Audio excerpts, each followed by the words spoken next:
Hello again.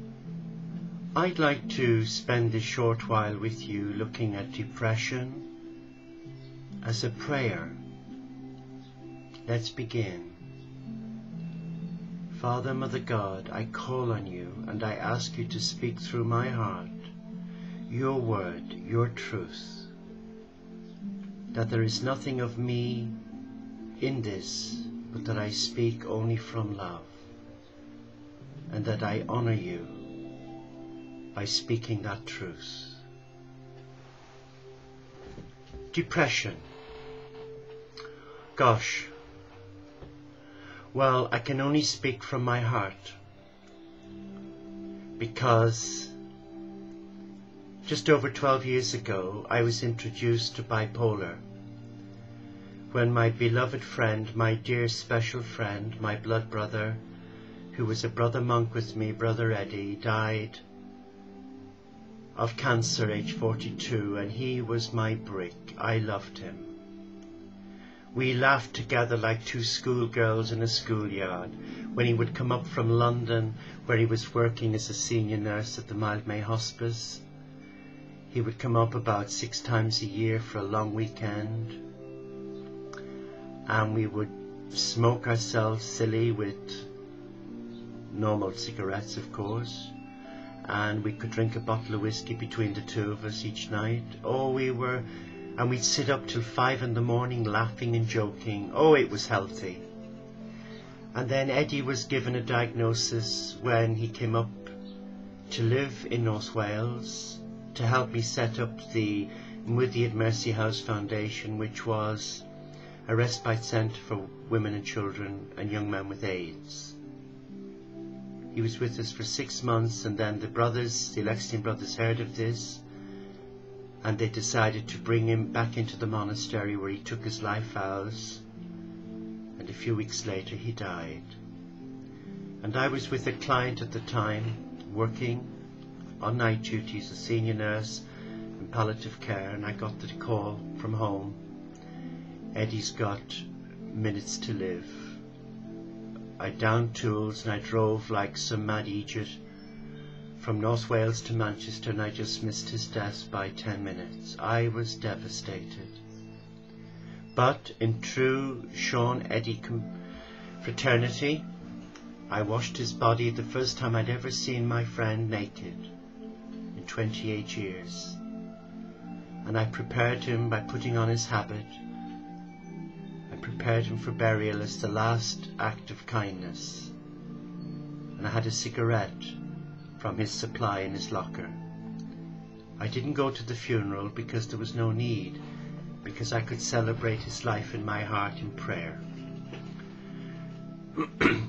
After his death, 3 months later, I crashed mentally. I couldn't stop crying, and yet I was a senior nurse in palliative care. I went to my best friend, who was my GP, a Galway man, who said, "Sean, I think we need to put you on something." And I said, "As long as it's safe." And that was Prozac. Within 2 weeks, I was introduced to a new friend called mental illness. And over 2 years, I lost everything.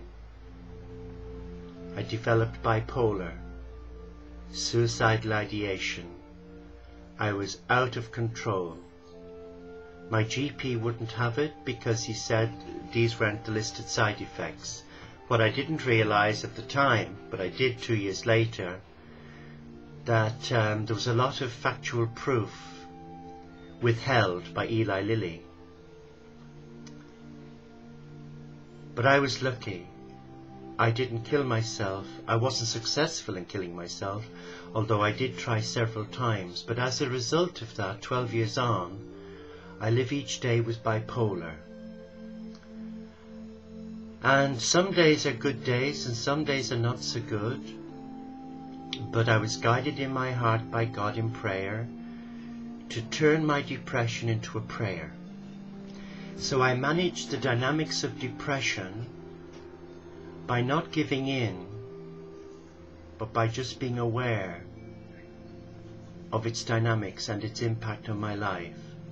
And rather than beat myself up, I accept, I surrender.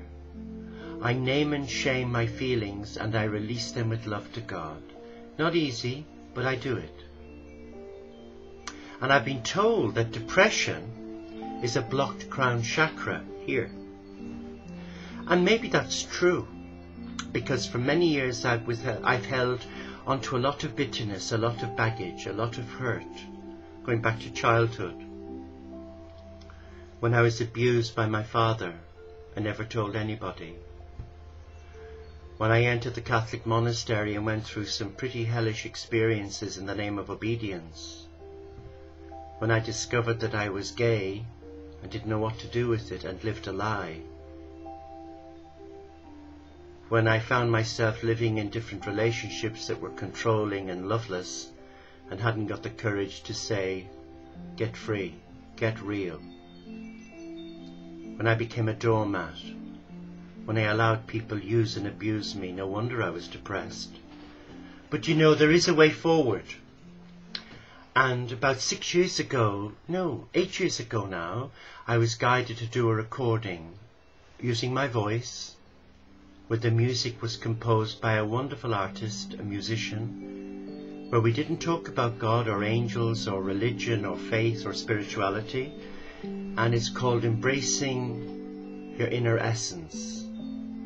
And the meditation is Reclaiming a Paradise Lost. And I know from that recording, from the president of the Healing Federation, a good man, a good friend, Gordon Bagshaw, he said to me he was at an international convention of clairvoyants and psychic mediums, and there were about 3,000 people there, and the main speaker, an international speaker, was stopped when he played the music of that recording for her to release a child into spirit. Now I know that that recording has touched many lives, and I'm willing to share with you a free download of that as a gift from my heart to yours in recognition of what God has done for me. But then in 1999, after I was released from prison because of alleged manic episodes, I was there for 6 months, very painful because I was mentally ill, I was denied treatment, but God had a plan. And the angels used to wake me up every morning at 3 o'clock, and one morning I was given the instructions to write everything down, and I did, and I wrote down this divine blueprint called the Angel Bakwa. And the Angel Bakwa is that, where it used the colours of the archangels in the planting scheme, where I trained as a sacred garden designer, having taken ill health retirement from nursing, and I became aware of the healing energies of plants. And when all brought together as part of the angel's message to my heart, it empowered me self-heal. I would like to share that with you as my gift.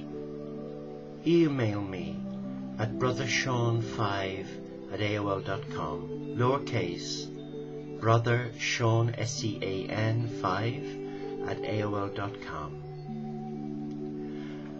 Depression, in a way, has a positive side for me, because it's been a powerful prayer tool in my faith journey. And though I grapple with its effects every day, I know that it's become a very powerful tool. The negative side is that I can't read like I used to do, and retain information and knowledge like I used to do. And maybe that's a blessing. Maybe that's God's way of saying keep it simple. And that's why living this simple life as an enclosed contemplative Franciscan monk, a member of the Teo community, helps me work through my depression. It may help you, but if I can help you, then contact me. But remember, I believe that there's always a negative and a positive to everything. Find the positive.